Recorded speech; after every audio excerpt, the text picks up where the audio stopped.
Армысыздар, құрметті оқырмандар, қал жағдайларыңыз қалай? Мен доктор Айда Мұхтарова. Бүгін сіздермен өттегі тасқа ота жасаймыз ба, жоқ па? Және де өттегі таспен қалай өмір сүруге болады? Приступ кезінде қандай шара қолданамыз? Істен шыққан өт қабы дегеніміз не? Осы мәселелерге тоқталатын боламыз. Осыдан 5-10 жыл бұрын тас болса, тек операциялық жолмен алдыртуды дәрігерлер ұсынатын. Ал қазіргі уақытта, Аллаға шүкір, көптеген препараттардың шығуына байланысты өттегі тасты ертуге, препараттардың көмегімен операцияны кейінге қалдыруға, кейбір жағдайда өмір бойы өтінде тасы бар екенін білмейтін науқастар кездеседі. Қалай анықтаймыз, өттегі тасты алдыртамыз ба, немесе жоқ па? Ол үшін тастың мөлшерін, санын, қашан пайда болғанын білуіміз керек, бірақ бұл ақпараттар бізге аса маңызды шешім жасауға жағдай жасамайды. Ең маңызды нәрсе, сізде приступ бар ма, жоқ па? Және сізде приступ болған жағдайда ағзада қандай реакциялар болады?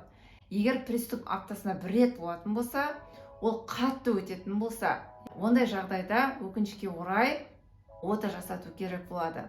Және тастың мөлшері бұл жағдайда маңызды емес, үлкен бе, әлде кішкентай ма, біреу ме, немесе толып тұр ма, ол маңызды емес.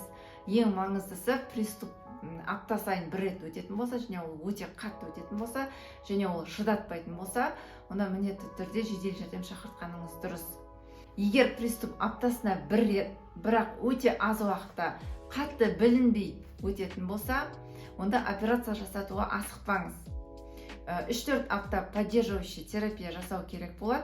Егер ем барысында жағдай тұрақтанатын болса, приступ кетіп қалатын болса, онда операция жасатуға асықпаңыз. Бұл жағдайда 3-4 апта поддержка жасайтын ем қолдану керек.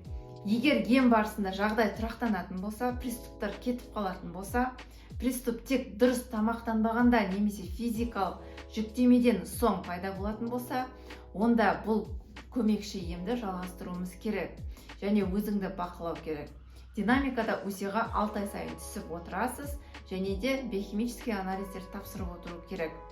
Биохимиялық анализдерге жалпы және тікелей билирубинді, липограмманы және де ГГТП-ны тапсыруымыз керек. Өтте тас кезінде приступ қалай болады? Осы нәрсеге тоқталайық. Ең бірінші жиі кездесетін симптом бұл көкірек тұсында және көкіректің артында тамақ тұрып қалған сияқты, прямо как будто тас тұрған сияқты ауырсыну сезімі болады. Ауырсыну сезімі төменнен жоғары қарай басталады. Және бұл тамақты қолданумен немесе физикалық жүктемеге тәуелсіз түрде болады. Яғни бұл шаралардың оған қатысы болмайды. Екінші приступ өт қабының қарама-қарсы жағында, яғни сол жақ қабырғаның астында ауырсынумен және дискомфортпен көрініс табады. Как будто осы жерде бір точкада бір нәрсе сізге кедергі жасап тұрғандай, тіреліп тұрғандай сезім болуы мүмкін. Бірінші приступ сияқты тамаққа реакция бермейді. Көбінесе бұл жақтағы приступ физикалық жүктемеден кейін немесе еңкейген кезде байқалады. Үшінші приступ бел аймағында түсініксіз ауру сезіммен көрініс табады. Бұл көбінесе физикалық жүктемеде, ол жерді ұстағанда немесе еңкейгенде күшеймейді, және жалпы зәр талдауында ешқандай өзгеріс болмайды. Ал төртінші приступ ол жауырынның арасындағы дискомфорт. Яғни арттағы ауырсыну прямо кеудеге қарай беріледі. Пациенттер бұл ауырсынуды жүрек немесе омыртқа, арқамен байланыстыруы мүмкін. Қатты демалғанда, пальпация жасағанда ерекше реакция бере қоймайды. Және кардиограммада, аускультация жасағанда ешқандай өзгеріс байқалмайды. Одан кейін 5-ші приступтың түрі бұл аппендикс аймағында бірдеңе тіреліп тұрғандай немесе төменге қарай тартып тұрғандай сезімнің болуы. Әсіресе бұндай приступтың түрін әйелдер гинекологиялық аурулармен шатастыруы мүмкін, немесе варикозный расширениемен шатастыруы мүмкін. 6-шы приступтың түрі бұл тамақтан кейін аритмия немесе жүректе қобалжу сияқты сезіммен көрінеді. Егер сіздің өтіңізде тас бар және сізде приступ ұстап қалса, не істеу керек? Егер ауырсыну интенсивті болатын болса, басқа органдарға берілетін болса, үнемі жүрек айну, құсу, лоқсумен және де азынып, немесе температураның көтерілуімен көрініс табатын болса, онда сізге тез арада жедел жәрдем шақырғаныңыз дұрыс. Егер приступ қатты болмаса, үнемі дискомфорт, немесе сіз барлық уақытта соны ойлайтын болсаңыз, егер ол сіздің қозғалуыңызға, өмір сүруіңізге кедергі жасайтын болса, ауырсыну сезімі 1 сағатқа созылатын болса, жедел жәрдем шақырып, внутримышечный ножпа немесе платифилин салдырып алсаңыз болады, инъекция түрінде. Одан кейін міндетті түрде өзіңіздің жергілікті дәрігеріңізге барып, жалпы биохимиялық қан талдауын жасап, және УЗИ жасағаныңыз дұрыс. Егер сізді тастар мазаламайтын болса, сіздің емдеуші дәрігер отаға жолдама бермеген болса, онда сіздің режиміңіз қандай болу керек? Өттің реологиясына қолданатын препараттарды қолдану керек.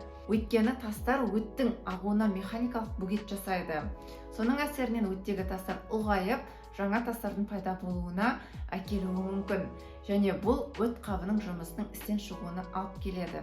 Егер біз дұрыс тамақтануға акцент қоятын болсақ, жалпы өт айдайтын тамақтарды өтке нагрузканы сағат 12:00-ге дейін, күндізгі 12:00-ге дейін беруіміз керек. Және кешкі сағат 19:00-ден кейін біз өтке, бауырға тыныштық беруіміз керек. Физикалық жүктемеге келетін болсақ, спорт түрлерінен сіздер бассейнге бара аласыздар, яғни жүзумен айналысуға болады, немесе қарапайым жүру. Соның ішінде скандинавская ходьбамен жүрсеңіздер болады. Жалпы холестериннің жоғары болуы гормондардың бұзылысы өттің сұйықтығының тұтқырлығына алып келеді. Сондықтан олардың мөлшерін үнемі бақылап отыруымыз керек. Одан кейін өт реологиясын қалыпқа келтіретін препараттардың тізімі бар. Оларды просто атап өтейін. Мысалы, лецитин, артишок, таурин деген сияқты арнайы добавкаларды қоссақ болады. Жұмыс жасамайтын өт қабы дегеніміз не? Өт қабының өт қабылдауының және оны бөлуінің бұзылысын айтамыз. Өт қабының істен шығуы тек тас өт қабына толып қалғанда емес, ол өт қабында қандай да бір ісік пайда болған кезде, немесе холестероз болған кезде, қабынудан кейін қандай да бір рубецтер пайда болған кезде болуы мүмкін.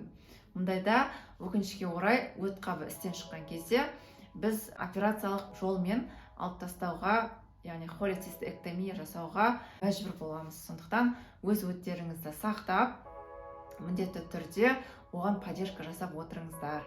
Менің видеороликтерім сіздерге қызықты болған болса, және сіздерге пайдалы болған болса, міндетті түрде комментарийға өздеріңіздің пікірлеріңізді жазып, лайк басуды ұмытпаңыздар. Келесі жақсы күндерде жолыққанша.